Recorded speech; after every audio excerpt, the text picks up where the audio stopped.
cioè l'elasticità di questo impasto, guardate. Cioè guardate qua, e non si rompe. Ma avete capito che cos'è? Il rotolo di pasta biscuit. Quindi, amici miei belli, siete pronti? Andiamo a preparare. Inizio con dividere i tuorli dagli albumi, perché ci serviranno sia la montata di tuorli sia la montata di albumi. Qua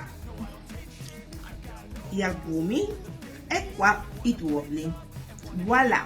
Quindi inizio col montare i tuorli. Ho aggiunto lo zucchero, però non si è visto. Comunque ho aggiunto lo zucchero, aggiungo anche il miele che aiuta a mantenere, diciamo, questa pasta biscuit, aiuta a tenerla umida.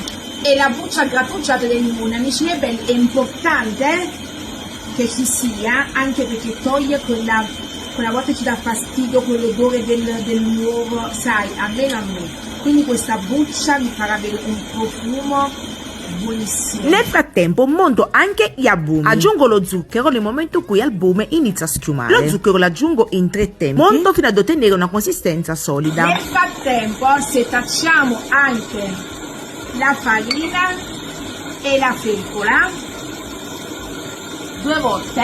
Ecco qua, la montata di tuorli è pronta. Quello di albumi sta qua, lo montate, guardate, e olè, non cade. Quindi è perfetta. La farina e la fecola abbiamo setacciati. Adesso non ci resta che unire e andare a stendere la nostra pasta biscuit e poi cuocere. Adesso aggiungiamo gli albumi nella montata di tuorli in 3 tempi, Già sapete, movimenti delicati ma decisi, dal basso verso l'alto, dal basso verso l'alto, la seconda parte. Aiutatevi girando la ciotola, che è più facile, l'ultima parte. Ops. Ecco come si scassava tutto. E non smontate, perché come sappiamo non c'è lievito, quindi mi raccomando, sta tutto qui nell'aria, nella montata che abbiamo fatto. Aggiungo anche la farina e la fecola che abbiamo setacciato precedentemente, le aggiungo in 3 tempi con movimenti delicati da basso verso l'alto, da basso verso l'alto, fino ad ottenere questa consistenza. Non ci resta che versare l'impasto su una teglia ricoperta da carta forno e andiamo a livellare, così. Non potete sbagliarvi, perché la ricetta è proprio per questa misura della teglia che abbiamo a casa, ok? Né di più né di meno. Un rotolo perfetto riuscirà, di altezza, cioè di spessore e grandezza. E adesso, amici miei belli, cosa succede? Cosa succede? Ovvio, forno. Ecco qua, appena tolto dal forno. Togliamo subito dalla teglia, altrimenti continuerà ad asciugarsi, poi si secca, non va bene. Noi dobbiamo ottenere una pasta biscuit, un rotolo bello umido. Copro con la carta forno oppure uno strofinaccio, ribalto, attendo 2 minuti e poi tolgo la carta forno che stava sotto. Arrotolate e fate raffreddare benissimo. Io l'ho coperto perché mi serviva per altre preparazioni. Ecco qua, amici, guardate, è un impasto, cioè guardate qua, non si rompe. Guardate, ma è bellissimo, fidatevi di me, fidatevi. Proviamo con l'arrotolamento, proviamo. Allora, così, giusto?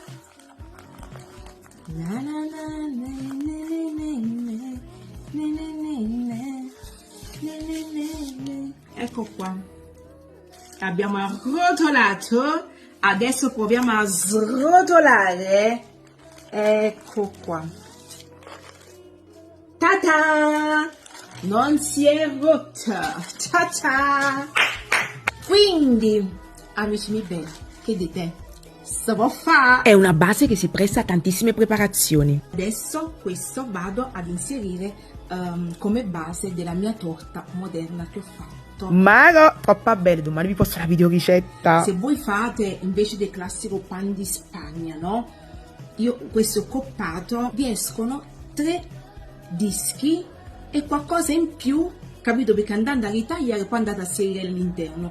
Quindi 3-4 dischi vi escono per fare una torta a 3 strati con 3 dischi di pan di Spagna, di questo rotolo biscotti.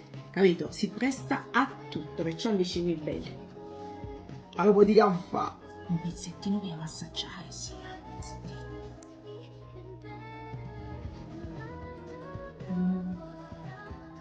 Mamma mia,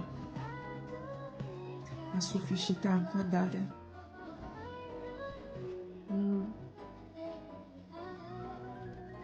Buono. Un rotolo di pasta biscuit. Che stai? Che non si fa così? E fallo tu, fallo tu.